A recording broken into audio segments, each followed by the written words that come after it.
What's up guys, it's James here, and in today's video, we're gonna talk about how to find the right property for Airbnb in any market. Now, in an upcoming video, I'm actually gonna be revealing to you guys how we're able to find the best possible markets for Airbnb in all of the world, in all of Canada, in all of the US. And spoiler alert, it's because we spent over $10,000 on Airbnb data from AirDNA, and we got their best places to invest report. We've got access to the top of the line report on the absolute best places to invest your money in short-term rental properties. So if you're interested in working with our team to help you find the best places for you to invest, help you to succeed with short-term rental investing, then the first step is checking out the link in the description down below and checking out the free training that we put together and the free analysis spreadsheet that we're gonna give to you just for checking that out and for signing up for that training. If you're interested after that, you will also be able to schedule a free one-on-one strategy call with our team where we can help you to brainstorm and strategize so that you can successfully invest in short-term rentals. Whether you are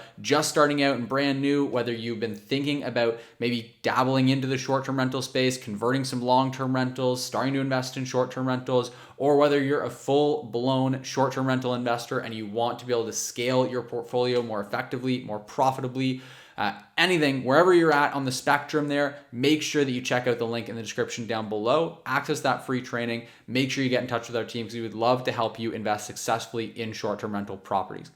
That being said, let's go ahead and start talking about specifically how to pinpoint the best properties in a market for Airbnb. Now, there is a bit of a nuance to this. A lot of people I see going out there and thinking that just any property in a given location will perform well on Airbnb, but that's really not the case. I've seen people make the mistake of buying a property that ultimately they spent X amount on, and for that amount, they could have gotten a way better property. Without spending any more money, they could have gotten a way better property that would have performed way better on Airbnb and gotten them way better returns. And I'm talking, 20, 30, 50, even 80% more that they could have gotten had they just picked the right property. And so what you need to do first off is do your research on your market. Now, again, if you want to learn exactly how the step-by-step process, there's a link in the description to a free training on that, but I'll give you the bird's eye view here. Is that basically you want to get data. That's going to be your biggest friend when you're trying to figure out which types of properties and which properties specifically to purchase in a given area. And in that data, you're going to be able to find some sort of hidden secrets. Now, the first one is you're going to be able to figure out which types of properties in general perform the best. So for example, if you're in a, let's say I've got a member that I work with in upstate New York. And so there's a few different options. I've got another member in Tremblant, and there's a few different options for types of properties. Is it going to be by the mountain? Is it going to be by the water? Is it going to have a big backyard? Is it going to be in a subdivision? What type of property and the sort of setting of the property? That's going to be your first stop when you're looking at the data, figuring out which types of properties tend to perform the best. Once you've gotten that figured out, the next step is going to be to find what I call the gap. Now, the gap is basically a phenomena, let's call it, that I've found to exist in short-term rental performance where the cost increase in purchasing a larger property does not go up multiple way.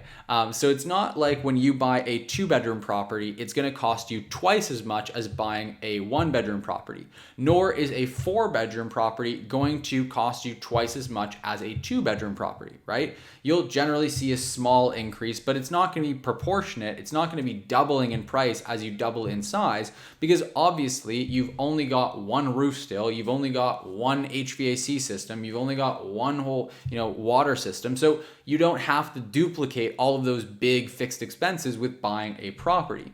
Now, the other thing that I've realized in tandem with that, and this is what I call the gap, is that oftentimes you will get a multiple by increasing your bedrooms on Airbnb, but it really usually happens in one specific jump. And that's what I call the gap.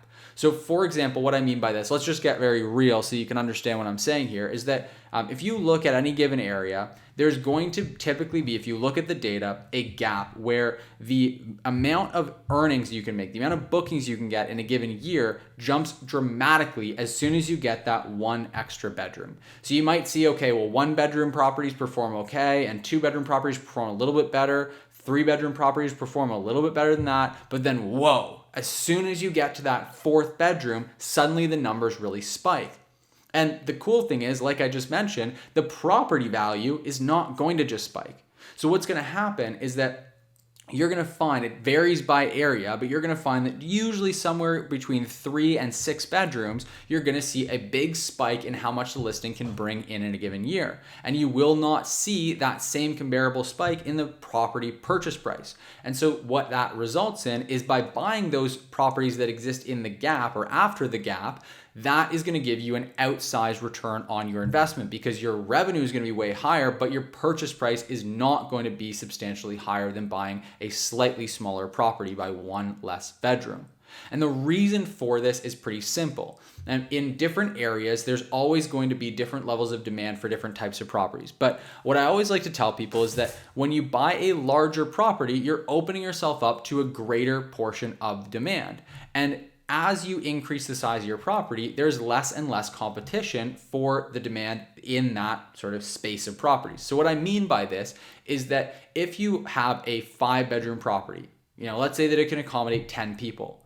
Well, you can now accommodate groups of 1, 2, 3, 4, 5, 6, 7, 8, 9, or 10. All of them.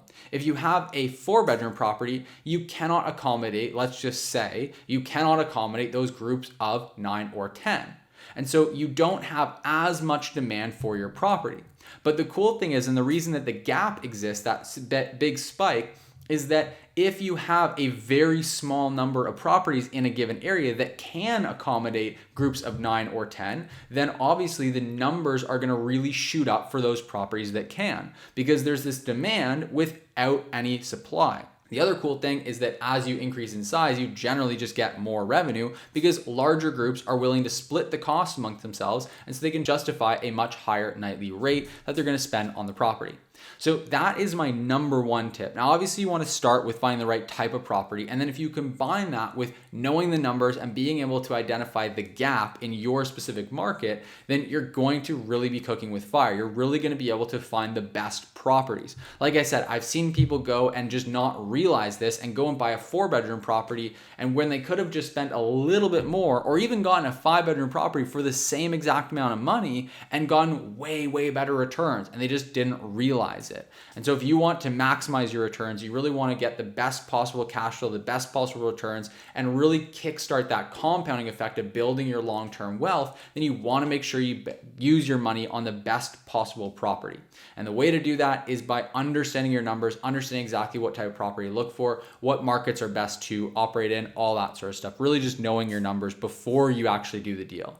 So again, if you want to learn more about exactly how we invest so successfully in short-term rentals, or you want to work with our team directly to have us help guide you through the process and really hold your hand to make sure that you don't make any mistakes, you don't forget anything, and that you really make sure you cut your sort of timeline to success in half, then make sure you check out that free training that's linked in the description down below, and make sure you reach out to our team, because we would love to work with you and help you invest successfully in short-term rentals.